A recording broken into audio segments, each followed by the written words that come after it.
אז שלום לכולכם וברוכים הבאים לקורס. אני יוסף, מנחה אחראי בקורס, ופעם רביעית מעביר את הקורס וגם מתרגל בקורס פיתוח מבוסס אנדרואיד. אז קודם מוטיבציה, למה אני מעביר את המפגש הזה? המפגש הזה נבנה תוך כדי הסמסטרים שאני מתרגל בו. אני רואה את הצרכים של הסטודנטים, וגם אנחנו כצוות איך אנחנו רוצים שהדברים יעבדו. אז התחלתי להכין מצגת שכל פעם משתנה ומשתנה עד שאתם רואים אותה בגרסה הסופית היום. אם כבר הצגת את עצמי, אני אציג את סגל הקורס. יש לנו בראש הפירמידה איתי ותום, ואנחנו צוות המנחים. מה יש לי להגיד על הצוות? כל הצוות מנוסה. רובם זאת לא פעם ראשונה שמעבירים את הקורס גם כן, אז אתם בידיים פתוחות ואין לכם ממה לדאוג. אז בואו נתחיל מאדמיניסטרציה. אני אדבר מה כן ומה לא לעשות, ואיך אני מצפה מכם בתור סטודנטים לקורס לעבוד ולהתקדם בקורס.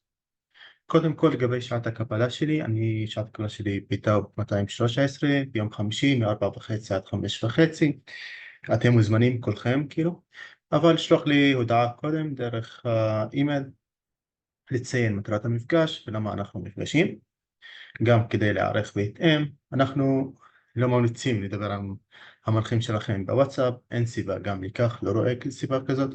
אז תפנו בדרך מסודרת, דרך הקבוצות.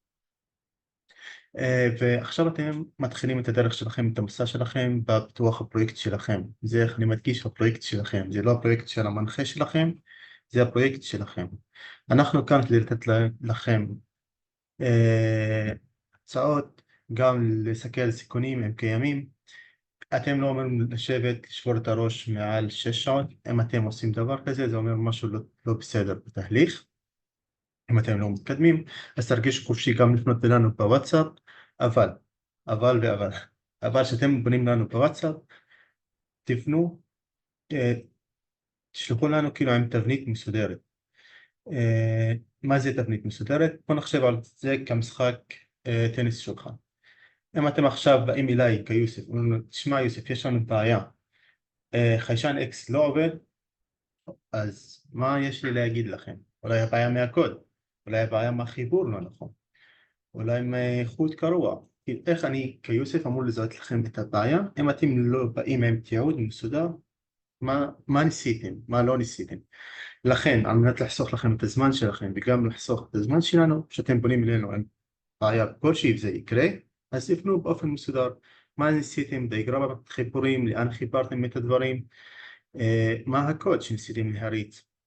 כשאנחנו כמנחים רואים את מה עשיתם ומה לא עשיתם, אז אנחנו יכולים להגיד לכם, אולי הבעיה היא כאן, לבדוק. וגם אני ממליץ שתעבדו בשיטת האלימינציה. מה זה אומר?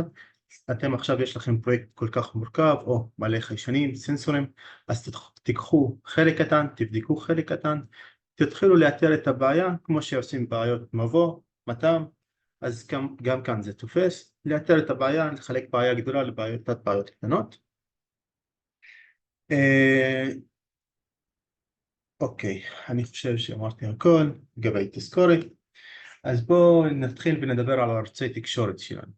יש לנו 3 ערוצי תקשורת, כבר שמתם לב, אנחנו משתמשים בדרייב. דרייב זה המקום להעלות את כל העבודה שלכם. עוד מעט נדבר איך יראה הדרייב, מה הכוונה במשימות שלכם או העבודה שלכם.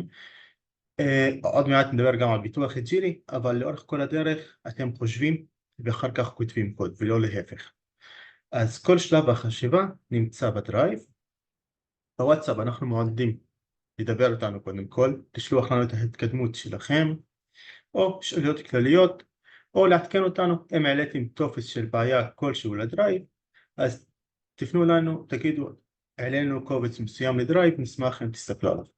בגיטהאב, להעלות את הקוד שלכם באופן מסודר. אנחנו בסוף הסמסטר נעלה גם את הדרישות, איך אנחנו רוצים שהגיטהאב ייראה, אבל גיטהאב זה הפלטפורמה להעלות את הקוד שלכם ולעבוד גם כצוות. אז איך אני מבקש מכם שהדרייב שלכם יראה? איך אתם ראיתם, יש לנו 4 מפגשים לאורך הסמסטר, ואפילו ייתכן ויותר. אז אתם נכנסים לבנק הידע, מסתכלים במקום המתאים, לוקחים את הטופס המתאים לפגישה, מתכננים את עצמכם לא בפגישה, ובאים מכניסים את כל המידע לפי מספר המיטינג. למשל אם עוד שבוע אנחנו במיטינג אחד, אז אתם מכניסים את העבודה שלכם למיטינג אחד, אחר כך אנחנו יושבים, דנים בפרויקט שלכם, אתם פותחים תיקייה חדשה שם מיטינג אחד פולו-אפס ומכניסים מה שדיברנו, אם זה סיכום דיון או פשוט דברים שאני רציתי שתתקנו ואתם תיקנתם. למה זה חשוב? קודם כל אני מעקב שאתם באמת עובדים כמו שצריך, שנית זה בשבילכם, כי בסופו של יום הציון שלכם נקבע לאורך כל הדרך. אנחנו נותנים ציון לאורך כל הדרך, אז זאת השיטה שלנו. אני לא מעריך אתכם בשבוע האחרון של הסמסטר, אני מעריך אתכם מעכשיו. כשאתם רואים את ההקלטה אני מתחיל להעריך אתכם, גם אני, זה תופס לכל שאר המנחים גם כן. אז אנחנו מתחילים ועוקבים אחריכם מה עשיתם, מה לא עשיתם, איך שלב החשיבה היה לכם לאורך כל הדרך, וגם שמירה על דברים מסודרים, זה יעזור לכם ויעזור לי. גם אני ממליץ גם בסוף שיהיה לכם גם קובץ questions and answers שאתם יכולים לעלות לשם כל השאלות שלכם, אם זה בפרויקט, אם זה לפי חיישן מסוים או התייעצות מסוימת. אני מבטיח שיסתכל פעם בשבוע על כל ה-questions and answers ולענות לכם על כל השאלות שלכם. אז סיימנו עם OneDrive. מה יש לי להגיד, אנחנו לא בודקים שגיאות כתיב, לא בודקים אם כתבתם מלא או כתבתם פחות, אנחנו רוצים לראות שאתם ממוקדים. זה לא עבודה, זה לא תרגיל בית, זה פשוט אתם צריכים להגיע מוכנים כדי לראות לנו איך אתם חושבים ואיך אתם מתקדמים בפרויקט. אוקיי, וואטסאפ, אמרתי שאני מעודד לשלוח סרטונים, איך אתם, סרטוני התקדמות, איך אתם רואים כאן. אני תמיד מבקש אם יש התקדמות תשליחו, גם זה עושה לנו טוב כצוות, וגם שיש לנו משהו מתועד, זה קודם כל הוכחה לכם שיש לכם דבר שעבד. למה? ולמה? כי פשוט אתם בסופו של יום עובדים עם פרויקט IoT. מה זה פרויקט IoT? עוד נדבר, אבל אתם שמתם לב, אתם פעם, רובכם סטודנטים למדעי מחשב, שמתם לב שאתם פעם ראשונה מתעסקים עם חוטים, עם בקר ESP, עם פנס, עם שיטות תקשורת כמו תקשורת I2C, UART, מתח דיגיטלי, אנלוגי. אז אתם בעצמכם, כאילו, דברים יכולים להתפקשש די מהר, וגם בהצגה סופית. לצערי זה קרה לא פעם ולא פעמיים. אז גם סרטונים בוואטסאפ זה הוכחה לנו אם משהו התפקשש בהצגה הסופית, שכן, הדברים עבדו לפני. אני מקווה שהכל יעבוד לכם בהרגשה הסופית, אבל במקרה ולא, יש לכם, אתם, הוכחות שהדברים עבדו, אז אני מעודד אתכם לשתף איתנו בהתקדמות שלכם, גם בדרך הוואטסאפ וגם דרך הגיטהאב. אז גיטהאב בסופו של סמסטר אנחנו נשלח לכם טמפלט איך אנחנו רוצים שקובץ גיטהאב ייראה. בינתיים במשימה הקרובה שלכם תפתחו גיטהאב,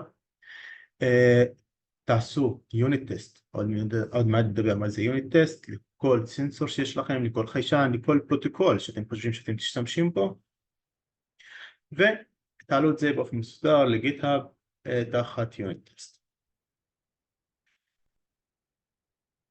אוקיי, אז אתם כאן כדי לדבר IoT וגם אני. עכשיו סיימנו את השלב של האדמיניסטרציה, עכשיו אנחנו מדברים יותר IoT ומדברים יותר על הפרויקט שלכם. קודם כל בואו נתחיל מכאן, מה זה IoT? איתי כבר הציג את זה. אם אני כאילו מסתכל על זה בתור יוסף, אני זוכר שלפני 10 שנים קנו לי הורים שעון, והוא היה שעון רגיל. היום רובכם לא קונים שעון רגיל, רובכם קונים שעון עם סנסורס. אז מה זה IoT? זה לקחת things, לקחת אובייקט כלשהו ולהוסיף עליו חיישנים. את החיישנים האלה יש להם היכולת לתקשר עם אינטרנט ולחבר אותם לאינטרנט. ואגב, חלק מהפרויקטים שלכם הם לא מבוססי אינטרנט, לכן שהמכשירים מתקשרים עם רשת פנימית שהיא peer to peer למשל, או כל דבר אחר, זה תלוי פרויקט. אז זה מה זה IoT, דיברנו. עכשיו מוטיבציה, למה IoT? קודם כל אני מקווה כאן שאתם כאן לא בגלל השמועות שיש הציונים הם גבוהים. אני יודע שהציונים יחסית גבוהים לפרויקטים אחרים, וזה נובע בדרך כלל מעבודה נכונה. מי שרוצה לעבוד נכון, וישקיע, הוא יקבל. מי שחושב שהוא יעשה את הפרויקט בשבוע האחרון, או תמיד ישים פלסטר עד שיגיע למקום האחרון, אנחנו רואים הכל, הצוות כבר מספר פעמים מעביר את הקורס, אז גם בתור אנחנו מנחים, אנחנו יודעים הכל, תאמינו לנו, ואתם נבדקים לאורך כל הדרך. אני עוד מעט אפרט קצת על ציונים, אבל בואו נדבר על מוטיבציה IoT. קודם כל, כשבניתי את המצגת, אחד הנתונים המעניינים שידעתי לפני, אבל לא חשבתי שזה 70%, כמעט כל מכשיר היום הוא נחשב למכשיר IoT. אני אתן לכם דוגמה הכי פשוטה, אתם נכנסים פיתאו, יפה, כולכם יש לכם כרטיס סטודנט שהוא עובד בשיטת RFID, מעבירים אותו, פתאום המערכת מזהה, קורא RFID, קורא את המידע שנמצא בכרטיס שלכם, ובודק אם זה לוקלית או בענן שאתם סטודנטים למדמח, ואם אתם סטודנטים למדמח הוא מכניס אתכם. זה נחשב IoT, ושמנו דבר כזה גם עם טביעת אצבע בקיץ. עוד מוטיבציה, קודם כל שמתם לב שהקורס הוא לא רק פיתוח תוכנה, הוא גם כולל הנדסת חשמל, הנדסת מכונות, וכל מיני אספקטים אחרים, גם של סקיורטי. למה של סקיורטי? תופתעו לדעת, לפני שנתיים, הסטודנט שלכם לא היה מוצפן כמו שצריך. אני הצלחתי לקחת כרטיס ריק, ולהעביר את הכרטיס שלי לכרטיס ריק, ופתאום זה פותח גם את הדלתות שהכרטיס שלי פותח. למרות שהמצב לא ככה. מה יש לי עוד להגיד?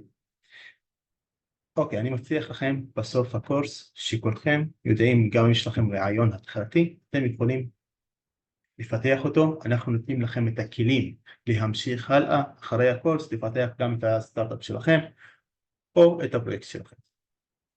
אוקיי, אז מה שיטת העבודה שלנו? קודם כל יש שתי שיטות העבודה שהיו, אחד נקרא waterfall, שזה פשוט באים, יושבים, חושבים המון זמן, כלל 4 חודשים, אחר מכן בא שלב עם הלקוח, אחר בא שלב הפיתוח, הלקוח לא מתערב בכלל בשלב הפיתוח, הוא לא אכפת לו, הוא מסתכל עליכם כמו קופסה שחורה שעושה לו מה שהוא רוצה. בסוף של דבר, הוא מסבע בסוף התהליך ורואה מה הבעיה בתהליך הזה. הבעיה בתהליך הזה שפשוט הלקוח לא מעורב בכל התהליך חוץ מהשלב הראשון, וגם אולי המחשבה, הלקוח לא תיאר את עצמו נכון, אז בסוף עבדתם קשה כדי להגיע למוצר שלא, הלקוח לא מרוצה ממנו. שיטה אחרת שפותחה ב-2001, יצאת המניפסט שלה, היא ביטוח אג'ילי או ביטוח זריז, שהשיטה הזאת היא יותר משלבת את הלקוח, עובדת באיטרציות יותר קטנות שנקראים ספרינטים. כל סייקל מורכב משלב חשיבה לפני פיתוח, חשיבה, טסטים וגם ביטוח, ואחר כאילו כל ספרינט אתם יושבים עם הלקוח, או במקרה של זה שהמנחה שלכם, יושבים, חושבים וממשיכים הלאה. אנחנו לא מתכננים את כל הפרויקט שלנו מראש, לא, אנחנו מתכננים דברים קטנים ומתקדמים עם הזמן עד קבלת מוצר בסופו של יום. מה יש לי להגיד על ביטוח אג'ילי? אנחנו בקורס כאילו מנסים להיות כמה שיותר קרובים לפיתוח אג'ילי. אין לנו שיטה מיוחדת, אבל אנחנו מתקרבים לשם. יש כל מיני שיטות כמו סקראם, כמו אקסטרים פרוגרמינג, אתם מוזמנים גם להתעניין ולראות. אוקיי, השלב הכי חשוב עכשיו, שקיבלתם כמעט כל הסנסורים שלכם וקיבלתם תיאור הפרויקט, לשבת ולהבין את הפרויקט. אנחנו לא נקבל סטודנטים שאומרים לנו בשבוע 5, הפרויקט לא מוגדר טוב. יש לכם עכשיו כל הזמן בעולם לשבת, לקרוא את הפרויקט שלכם ולהבין שאתם מבינים מה הדרישות של הפרויקט שלכם ואיך כל הסנסורים שאתם קיבלתם מתקשרים לפרויקט שלכם. אנחנו לא סתם חילקנו לכם סנסורים, אנחנו חילקנו לכם סנסורים לפי הגדרת הפרויקט שלכם, וייתכן שאנחנו גם פספסנו. יש לכם בנק הידע, כל הסנסורים שיש לנו במעבדה, אתם יכולים להיכנס, לראות, להתעניין, ואם יש סנסור מסוים שאתם חושבים שאתם רוצים והוא לא נמצא אצלכם, אז תבקשו, זה נופל באחריות שלכם, כי אני מזכיר שהפרויקט הוא הפרויקט שלכם. אחרי שהבנתם את הפרויקט, זה הזמן להסתכל בהיי לבל ולבנות סיסטם דיאגרמה. קודם כל, מה זה סיסטם דיאגרמה? סיסטם דיאגרמה זה, אני מסתכל בהיי לבל, מבט על, איך הרכיבים מדברים אחד עם השני. אני לא מתכנן כלום, אני רק מבין איך הדברים מסתדרים אחד עם השני. בואו נסתכל על דוגמה כאן. זה פרויקט דווקא שקיים הסמסטר, אבל דוגמה הייתה, אז אני משאיר. אם אני מסתכל על אם אני מסתכל על מצלמה, מצלמת דלת, שיש בחור בא, דופק בדלת, חיישן, הקמרה מזהה שיש דפיקה בדלת, הוא שולח טריגר ל-ESP32, ESP32 לוקח תמונה, הוא מתקשר עם האינטרנט, מכניס את תמונה לפיירסטור, ריל טיים או מה שתרצו, אחר כך נשלחה נוטיפיקיישן, מפעל טריגר, נשלח נוטיפיקיישן לאפליקציה, בעל האפליקציה, בעל הבית, נפתח, פותח את האפליקציה, רואה תמונה של מי נכנס, מי זה הבחור, אני מחליט האם לקבל אותו או לא לקבל אותו. בוא נניח שאני החלטתי שכן, אני מקבל אותו, אז אני שולח עוד פעם בקשה לאינטרנט שאני מקבל אותו. כל הדברים כאן עוברים דרך האינטרנט, אז לפעמים ספציפית, ייתכן בפרויקטים שלכם שלא, אבל במקרה הזה, בדוגמה הזאת שכן, אז אני שולח בקשה דרך האינטרנט, מעדכן שדה בפיירסטור או כל דרך אחרת שאני מקבל אותו, זה מגיע ל-ESP32, אני שולח לשאר הסנסור, תפתחו לו את הדלת. עכשיו מה התהליך שתיארתי זה בהיי-לבל, איך הדברים מתקשרים אחד עם השני. לחיצה בדלת שולחת טריגר ל-ESP, ESP שולח שהוא מקבל טריגר מהדלת, מדבר עם הענן, את הענן שולח לאפליקציה, אפליקציה מאשרת. אני לא תכננתי כלום, אבל אני רואה איך הדברים, את הפלו, איך זה קורה. אני מבקש, לא ממליץ, אני מבקש שתגיעו עם המפגש הראשון, עם דיאגרמה, זה קודם כל מעיד שאתם מבינים מי מדבר עם מי, ושנית אנחנו המנחים ולא פעם אחת קיבלנו דיאגרמות שהן לא נכונות, וישבנו עם הסטודנטים ואמרנו להם הדיאגרמה היא פחות נכונה, ואיך ניתן לתקן אותה, והם עבדו נכון מההתחלה. עבודה נכונה מההתחלה תוכל לחסוך לכם המון זמן. אז זה לגבי סיסטם דיאגרמה. לגבי השלב החשיבה, כי אני חושב שזה השלב הכי בסיסי והכי קריטי, אם אתם עושים אותו נכון, אז אתם מצליחים בגדול. אנחנו העלינו לכם פורמט מפגש הנחיה 1-4, זה לא מחייב, אבל זה הבסיס של הבסיס שאנחנו בתור מנחים מצפים שאתם תגיעו מוכנים אליו. בסדר? אנחנו עוזרים לכם, אבל זה נחשב בתור המלצה. למשל, סיסטם דיאגרם אני לא בטוח שנמצאת שם, אבל אני ביוסף מהניסיון שלי, אני מעדיף שתעשו, ואני מבקש מכם בתור הסטודנטים שלי שכן לעשות, כי זה יעזור לכם. ואם אתם באים למפגש בלי פורמט הפגישה ולא בדקתם ולא עמדתם במשימות, אני מחזיר אתכם לעשות את זה, ואחר כך נדון, כי אין לי מה לדון אתכם אם אתם לא עומדים במשימות הבסיסיות. יפה, סיימנו את השלב החשיבה, עכשיו נדבר יותר על שלב בדיקות. קודם כל, שני בדיקות קיימים בקורס שלנו, הם בדיקות יחידה, יוניט טסט. מה זה יוניט טסט? עכשיו קיבלתם כולכם סנסורים, אתם בודקים את הסנסורים בסביבה, שאתם חושבים שהפרויקט שלכם יעבוד בה.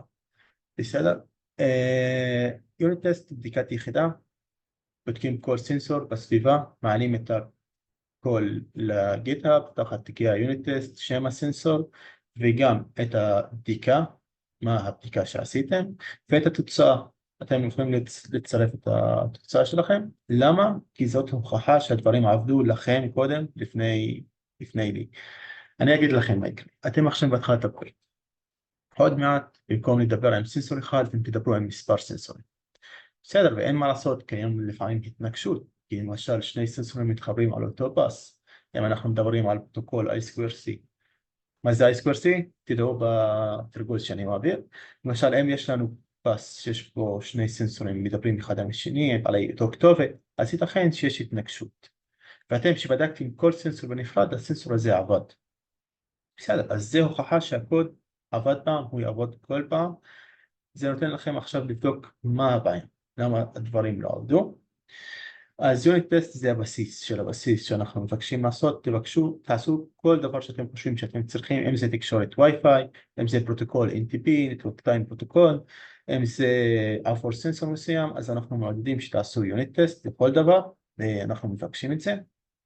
לגבי שלב האינטגרציה, זה חלק היותר מתקדם בפרויקט. שלב האינטגרציה, במקום לעבוד סנסור אחד, לא, עכשיו אתם שמים את כל הסנסורים אחד עם השני, עכשיו אתם מסתכלים על תמונה יותר גדולה, והמערכת מתחילה לקבל שד. בסדר?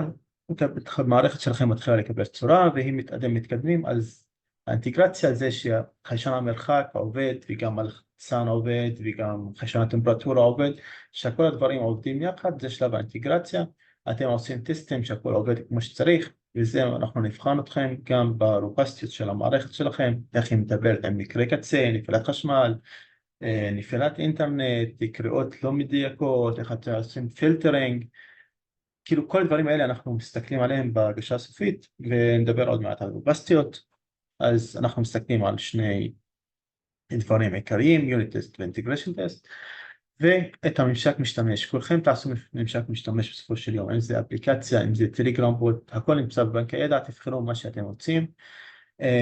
יש עידו אצלנו שהוא מתרגל אחראי באנדרואיד, שהוא גם מתרגל IoT, ואני גם מתרגל באנדרואיד, אז יש לנו מספיק ידע כדי לעזור לכם בפיתוח אפליקציה, ואני בדרך כלל ממליץ לפתח אפליקציה מעבודה שהיא יותר גמישה והיא פחות לוקינג סיסטם קוד. אבל זאת בתור המלצה, אתם יכולים לעשות מה שאתם רוצים, אתם מוזמנים גם לחקור. מה שאני אומר לכם זה נחשב בתור המלצה, אני ממליץ, אבל אתם יכולים לא לעשות, זה בסדר.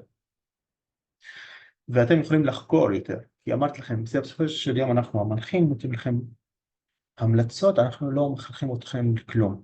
זה הפרויקט שלכם, ואפילו לפעמים זה קרה לא פעם ולא פעמיים, כשאנחנו אומרים המלצה שהיא פחות טובה, והסטודנטים עולים על זה ואומרים לנו, בסדר, חקרנו וזה קרה. זה קרה לי בפרויקט השניתי, הנדסת תוכנה שקיבלתי בכלל פלטפורמה לא מתאימה לפרויקט. אז אחרי שישבנו, חקרנו, חזרנו למנחים שלנו, אמרנו להם, תשמעו, הפלטפורמה שנתתם לנו שחושבים שהיא נכונה, היא בכלל לא נכונה. אז גם אנחנו נותנים לכם דברים בתור המלצה, האחריות שלכם לבדוק אחר כך. למשל כאן את היוניט טסט בגיט-האב, אני רואה שהם הוסיפו סרטון MP4 שפשוט מעיד שהכל עבד אצלם, וגם שהם בדקו פשוט real time network time protocol, שהם פשוט הצליחו לשאוב משרת כלשהו זמן ולהציג אותו על המסך. אוקיי, עכשיו נעשה דוגמה. איך אתם אמורים לחשוב עכשיו שקיבלתם את הסנסורים ואתם מתחילים לבדוק אותם. קודם, מה כן לבדוק, מה לעשות, מה לא לעשות. תכף נעשה את הדוגמה הזאת אחד. עכשיו כולכם קיבלתם את הסנסורים שלכם, ואתם עכשיו מתחילים את השלב של בדיקת הסנסורים. אז קודם כל, האם אנחנו כמנחים מצפים שאתם תכתיבו כל הקטע הקוד? לא, זה בזבוז זמן, לא עושים ככה בחיים האמיתיים. מה שאנחנו מבקשים, כמעט כל הסנסורים שנתנו לכם הם אופן סורס, יש להם ספריות מוכנות, אבל זה צריך לא להיות כמו תוכי, צריך להבין מה שמתרחש שם כדי לבנות את המערכת. בואו נסתכל על דוגמה של קיפאד שנעשה אותה יחד. קודם כל אני מתחיל לקרוא את התיאור של קיפאד אחר שפתחתי גוגל והכנסתי קיפאד שם, ואני רואה שהוא עובד במתח דיגיטלי. בסדר, מה זה מתח דיגיטלי? 0 או 1, ראיתי מזה בתרגול הראשון, ואני רואה שיש צורך להגדיר את הפנס שאני עובד איתם. אני אזכר שמי שפתח את הקיפאד ייתכן שישתמש בעיקר ארדואינו, בכלל לא ESP32, ואני צריך לתאם את זה ל-ESP32. קודם כל דברים שאני סימנתי כאן גם כן, זה שמדובר במתח דיגיטלי. מה זה צריך לעלות לכם? יש לנו מטריצה של 4x4, זה פשוט 16 פנס, שאם אני מחבר את כל הפנס, זה יתפוס 16 פנס מתוך ה-ESP32 שלי. האם אני רוצה את זה? אני לא בטוח. ואם אתם חושבים שאתם לא צריכים את כל הפנס, אז אפשר לחבר רק חלק מהם. ותופתעו שאפשר לחסוך כל המספר הפנס האלה על ידי שימוש בפרוטוקול I2C, שבמקרה קיפאד תומך בו, אבל ייתכן התנגשויות שם. אז הטרייד אוף שאנחנו עושים, אחר שהבנו באיזי מערכת, לפני כתיבת הקוד, אני מבין שמדובר במתח דיגיטלי, ואני ממשיך, אני מבין שיש אופציה להשתמש בפרוטוקול I2C, אני מנתח את הסיכונים, מבין מה יותר כדאי, מה פחות כדאי, לפי תיאור הפרויקט, לפי מספר הפנס שיש לי ב-ESP32, שזה לימיטד בסופו של יום. לאחר שאתם עשיתם כל הסיכונים, החלטתם על מה אתם הולכים. למשל כאן אני החלטתי ללכת על מתח דיגיטלי, אבל אולי אני אשתמש בחלק מהדברים.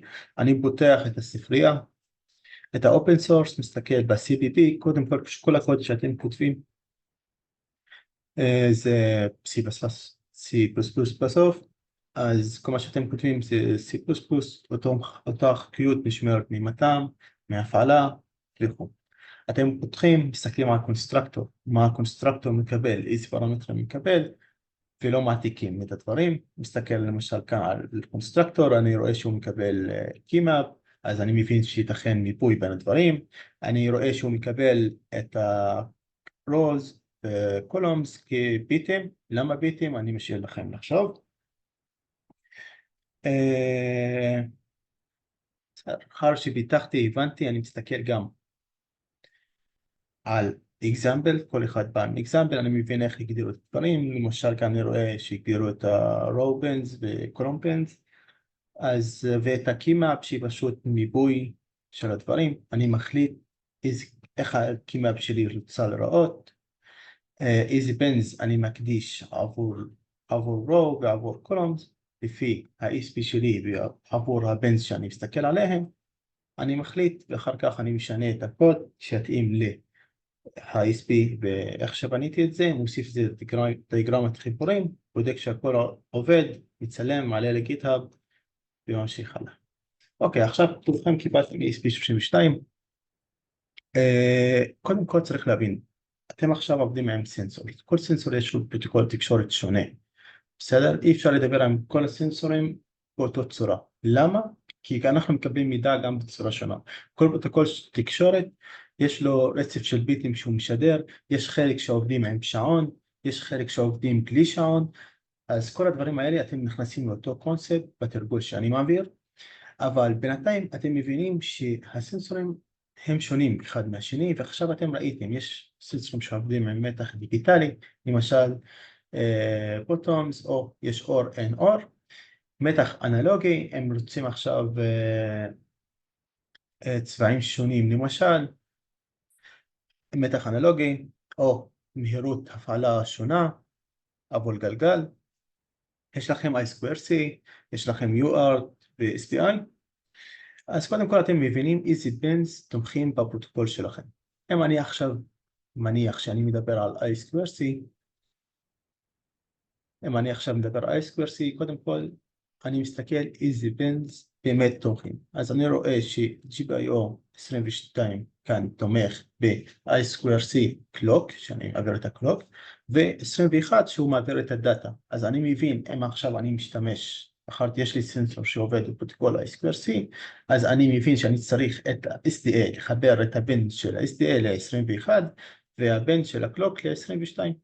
בסדר? זה ייתכן שיהיה שונה מאקזמפל שאתם מקבלים. הכל תחזרו לדיאגרמת חיבורים, זה ייתן לכם הכל, כל מה שאתם רוצים. למשל, כאן אני יכול לראות ב-36, אני לא יכול לקבל output, כי זה מוגדר כאינפוט, פשוט עבור מתח אנלוגי או דיגיטלי, אז פשוט אני לא יכול להשתמש בבין 36 עבור output. בסדר? אז אם אתם מחברים בבין 36 עבור output של מתח דיגיטלי, אתם לא תקבלים תוצאה לרוב. אז הדיאגרמה הזאת צריכה ללוות אתכם לאורך כל הדרך. אוקיי, בסופו של יום אתם כאן כדי לעשות את פרויקט. אני אגיד לכם, קודם כל אני אוהב תחום IT, אם אתם לא רואים, זה הסיבה שכאן כאן מספר סמסטרים, אבל למה? כי פשוט אתם יוצאים קצת מהתיאוריה למעשי יותר, כל הקונספט של מערכות הפעלה, איך מערכות הפעלה למדתם, זה תופס גם כאן, גם את ה-Software Engineering של CPP, של כל מה שלמדתם, זה נכנס בפרויקט שלכם. וגם יש תקשורת עם הענן, בניית User Interface, זה תחום מרתק לדעתי, אז בואו נדבר למה בחרנו ESP32 עבורכם. קודם כל זה תומך בבלוטות, תומך בווי-פיי. תחשבו שמכשיר עכשיו תומך בווי-פיי, זה אומר אתם יכולים להשתמש ב-Cloud Function, חישובים מסובכים או להפעלת טריגרס, יכולים להשתמש גם ב-Cloud Store לאחסון מידע, אם זה MongoDB, אם זה Firestore, מה שאתם רוצים, וגם עכשיו עבור הבלוטות, אתם יודעים שאתם יכולים למשל לתקשר עם אפליקציית פלאטר, בלוטות, וכל מה שתרצו לעשות. שנית, מבחינת פרפורמנס, ESP32 הוא באמת חזק ומספיק לפרויקטים מסוג IoT בקורס שלנו. שנית, תמיכה מאוד גדולה של UART, I2C, מלא מנגנוני תקשורת שמתבטאת בהרבה סנסורים ש-ESP32 יכולים לדבר איתם, וגם 4 מגה בייט של פלאש ממורי. קודם, לפני שאני מדבר מה זה 4 מגה בייט של פלאש ממורי, אני אומר בפרויקטים שלנו זה מאוד מספיק. אני רוצה לעשות אנלוגיה בין דברים, רדוקציה בין השני תחומים. אם אני עכשיו מדבר על פלאש ממורי, אז אני מתכוון, זה כמו SSD או SSD או hard disk פשוט. זה ממש את האנלוגיה הולכת לשם. מה זה אומר? אם אתם עכשיו מסתכלים על הווינדוס שלכם, על כל הקבצים שלכם, איפה הם בסופו של יום נשמרים בהארד דיסק, נכון? יש לנו את הממורי שהוא זיכרון נדיף שאנחנו מקווים את המחשב, הכל נעלם מהרם, ויש לנו את הזיכרון הלא נדיף של ההארד דיסק שלנו, שבו מאוחסן הכל, גם את מערכת ההפעלה, גם את הפרמוור, גם את הפייל סיסטם, מערכת הקבצים והכל, וזה מדמה את הפלאש ממורי ב-ESP. בפלאש ממורי ב-ESP זה 4 מגה בייט, זה מחולק לכמה ספקטורים. אחד זה פייל סיסטם, אם אתם רוצים לשמור מידע לוקלי, תדעו שקיימת אופציה של ספייס, סימבל פייל סיסטם, לשמור את המידע. אתם יכולים לפתוח קבצים ב-ESP32, לשמור קבצים, ולהוסיף שם את כל המידע שאתם רוצים. נוסף לכך קיים בפייל סיסטם אפשרות עד 20 קילובייט להשתמש ב-peer reference. מה זה peer reference? מזומנים לחקור, אבל זה מיפוי בין קי ודאטה. firmware, כל הקטע של האפליקציה, של הקוד שלכם, את התלויות מאחוריו שעומדים. אם עכשיו אתם עושים, מכניסים את ה-ESP שלכם, עכשיו אולי שמתם לב, ומנסים לצרוף קוד על ה-ESP, זה לוקח זמן. למה לוקח זמן? כי זה לא רק את הקוד שלכם, זה פשוט כל התלויות נכנסים גם ל-ESP בתוך ה-firmware, וגם כמו מערכת הפעלה, אמרתי, הקורס ממש דברים במערכת הפעלה. יש לנו את הבוטלודר שרץ בהתחלה, הביא את המערכת הפעלה, מכניס מערכת הפעלה, וכל התהליך של פיתוח ה-ESP מתחיל. מה שחשוב לי להגיד כאן, פייל סיסטם דרך כלל משתמשים עבור מידע לוקלי, אחסון מידע. אוקיי, אני רוצה לדבר קצת על מערכת הפעלה, אבל לפני שאני מדבר על מערכת הפעלה, בואו נסתכל על פיצ'ר חשוב, חוטים. מי מאיתנו לא אוהב חוטים ממערכות הפעלה, וכאן הביטוי נכנס באמת בצורה חזקה, ואתם מרגישים את הכוח של חוטים לפעם ראשונה, אני מניח. בואו נסתכל כאן על הפסודוקוד שהבאתי. יש לנו רובוט שמשתמש באלטרסוניק, כדי למדוד חיישן אלטרסוניק, שהוא פשוט שולח גל, מקבל גל, כדי למדוד את המרחק, כמה אני רחוק מקיר. הרובוט שלנו עושה משימה מאוד מאוד פשוטה, הוא פשוט תמיד, אנחנו לא רוצים להתנגש בקיר, אז אנחנו ממשיכים להתקדם, כשאנחנו קרובים ממש לקיר, אנחנו עוצרים. זאת המשימה הכי פשוטה שאפשר לעשות ברובוט. אז מה הבעיה? אחלה, תבדוק את המרחק בחיישן האלטרסוניק. אם זה קרוב יותר מדי, תעצור. בסדר, נשמע פסודוקוד תקין לחלוטין. מה הבעיה? הבעיה שלזוז קדימה, להמשיך קדימה, זה פשוט Blocking System Call שתופס כל ה-CPU, ואם אני עכשיו אומר, אוקיי, תפסתי כל ה-CPU, זה אומר שחיישן האלטרסוניק כבר לא רלוונטי, כי אני מזכיר לכם איך עובד קוד ארדואינו, יש לנו לופ, קטע עובד בצורה סינכרונית, אחד אחרי השני, וממשיך להתבצע. אם יש לי כאן blocking system call, זה אומר פשוט שכל מה שבא אחריו חסום. אי אפשר להתקדם עד שאני מסיים את הסיסטם קול שלי וחוזר הלאה. אז אוקיי, פתרון שהוא טריוויאלי, במקום להתקדם המון קדימה, אז תתקדם במספרים קטנים. בוא נגיד 0.1, אז סיסטם קול הוא מאוד קצר, אבל מה זה יגרום? זה יגרום להתקדמות איטית עד שאני מגיע לקיר. אוקיי, פתרון שני, במקום להתקדם 0.1 סקנד, בוא תתקדם 1 סקנד, בסדר? בוא תתקדם שנייה ואחר כך תעצור. מה הבעיה? נגיד שאני עכשיו בשנייה, אני בבלוקינג סיסטם קול, זה אומר שהאולטרסוניק סנסור לא עובד, לא מודד, ועכשיו מה ייתכן שבאמת התנגש בקיר, למה? כי התקדמתי יותר מדי בשנייה ובגעתי בקיר. אנחנו רואים כבר שיש בעיה שבאמת קשה לפתור, או שאנחנו מתקדמים יותר מהר ומתנגשים, או להפך, אנחנו מתקדמים איטית ולא מתנגשים. אנחנו כאן, או שאנחנו מוצאים, כאילו, עושים בדיקות עד שמגיעים למשהו שאכן ייתן עבודה נכונה, אבל הצורה הנכונה יותר שאני ממליץ שתעבדו בה, זה פשוט להגדיר threads, להגדיר חוט. חוט אחד שיסתכל על המרחק שלכם על אולטרסוניק, וחוט שני שהוא אחראי על ההתקדמות. אז האם הפיצ'ר הזה קיים? כן, קיים.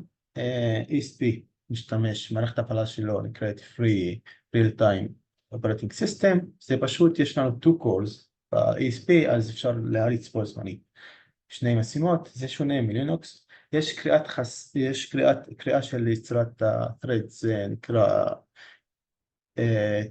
task create או משהו כזה. יש מדריך מלא בבנק הידע שאתם יכולים לבדוק שם, זה נותן גם עדיפות לתהליך. אם נניח יש לי עכשיו תהליך עם עדיפות 5 ותהליך עם עדיפות 4 ועוד תהליך עם עדיפות 3, אז כנראה תהליך מספר 5 ירוץ על אחד קור אחד, תהליך עם עדיפות 4 ירוץ על הקור השני, ומה יקרה לתהליך עם עדיפות 3? הוא יקבל starvation, פשוט הרעבה. למה? כי הוא לא רץ. אז גם תשימו לב לדברים האלה, כל מה שלמדתם במערכות הפעלה תופס כאן. אז מתי ירוץ תהליך עם עדיפות 3? אם אחד משאר התהליכים יוצא לפעולת IO, בסדר? input output או delay או כל משהו אחר, אז הסקיידולר מחליט להחליף ביניהם ולהריץ. אז יש מדריך מלא איך להשתמש ב-threads עם מלא דוגמאות. מה שאתם צריכים לזכור שקיימת אופציה כזאת ב-ESP32, שיש פה 2 cores ואפשר להריץ בו זמנית שני משימות אחד עם השני, וכל משימה אנחנו נותנים את העדיפות שלה. אין לנו כאן חישוב נוסף של fairness או כל מושג אחר שלמדתי מערכות הפעלה. זה פשוט נמדד לפי real time operating system, זה פשוט לפי real time כמה העדיפות הזאת כן נכנסת, וזה מדמד אגב, דרך אגב, תעשיית יותר צבאית או דברים יותר רגשיים. אז אני משאיר אתכם עם בנק הידע שיש פה הסבר מלא עם threads, איך משתמשים ב-threads, ובדרך כלל אני ממליץ, בנק הידע הוא נוצר עבורכם, ויש פה הכל כאילו, ממש מדברים הכי קטנים כמו threads עד דברים יותר מסובכים. לפני שאתם בודקים בצ'אט GPT, קופיילוט או כל דבר אחר שתרצו, או גוגל, פשוט תיכנסו לבנק הידע, יש הסבר מעולה ומלא דוגמאות. זה המקור שלכם לכל דבר. זה הכל שיש לי להעביר. אני מקווה שבאמת עזרתי לכם, ומה שחשוב תזכרו, אנחנו פרויקט מביא את התיאוריה ליותר תחום של מעשי. כל מה שלמדתם במערכות הפעלה זה תופס כאן, כל מה שלמדתם במת"ם גם תופס. אז שיהיה לכם בהצלחה ונפגש מפגש הנחיה.